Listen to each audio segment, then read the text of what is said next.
চট্টগ্রামের মোহাম্মদ মানিক অংশ নিয়েছেন জব্বারের বলি খেলায়। এ নিয়ে তিনি দ্বিতীয়বারের মতো অংশ নিয়েছেন এবং প্রথম রাউন্ডে তিনি বিজয়ী হয়েছেন। জানতে চাইবো তার অনুভূতি কেমন লাগছে আসলে। হ্যাঁ, অনুভূতি আলহামদুলিল্লাহ খুব ভালো লাগছে জয়লাভ করে। আমি গত চব্বিশের খেলা খেললাম এবং দ্বিতীয়বারের মতো 25-এ আইসা জয়লাভ করলাম। আলহামদুলিল্লাহ খুব ভালো লাগতেছে। বলি খেলা কেন আসলেন? বলি খেলা আসছি শখের বসে। আমরা পেশাদার বলি না, আমি হচ্ছিলাম একজন লরি চালক। মানে বলি খেলা শুনলে যে কোনো জেলায় থাকলে চলে আসতে ইচ্ছা করে এই খেলা অংশগ্রহণ করার জন্য। বলি খেলার জন্য কি স্পেশালি কিছু করার প্রয়োজন পড়ে কিনা?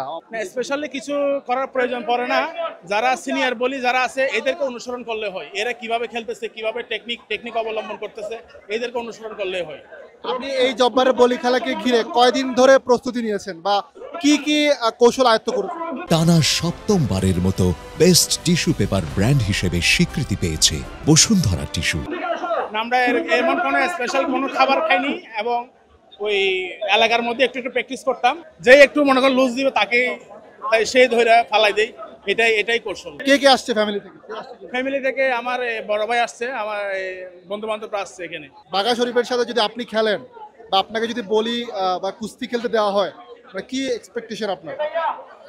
বাঘা শরীফের সাথে যদি আমাকে দেওয়া হয়, আমি এটা বলতে পারবো না আমি চ্যাম্পিয়ন হব, কিন্তু চেষ্টা চালিয়ে যাব বিজয় লাভ করার জন্য। চেষ্টা চালিয়ে যাব যাতে ওনার কাছ থেকে বিজয় হতে পারি। কক্সবাজার যেটা ডিসি সাহেবের বলি খেলা হবে সামনের দিকে, ওটাতে অংশগ্রহণ করার ইচ্ছা আছে। আমি জিতে গেছি। আমি মনে করছি আমার এলাকার লোকে বিজয় হয়ে গেছে। মানে আমার 38 নম্বর ওয়ার্ড থেকে আমি একজন বলি। বলিটা আপনার শখ হলো কিভাবে, মানে কিভাবে বুঝলেন এটা আপনার হবি বা শখ?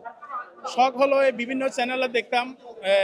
আমি লরি চালাই, তো লরি চালাই বিভিন্ন ডিস্ট্রিক্টে যাই। বিভিন্ন ডিস্ট্রিক্টে গেলে গাড়ি রেখা বিভিন্ন জায়গায় কুস্তি খেলা হয়, খবর পেলে ওইখানে দেখতে চাইতাম। এগুলো দেখতে দেখতে একরকমটা জাগলো। ওয়াইফে বারণ করে এগুলো না খেলতে, মানে বলে হাত পা ভেঙে যাবে, আহত হবে এগুলা। আজকে আসার সময় বা গতকাল আসার সময় কি বলছে?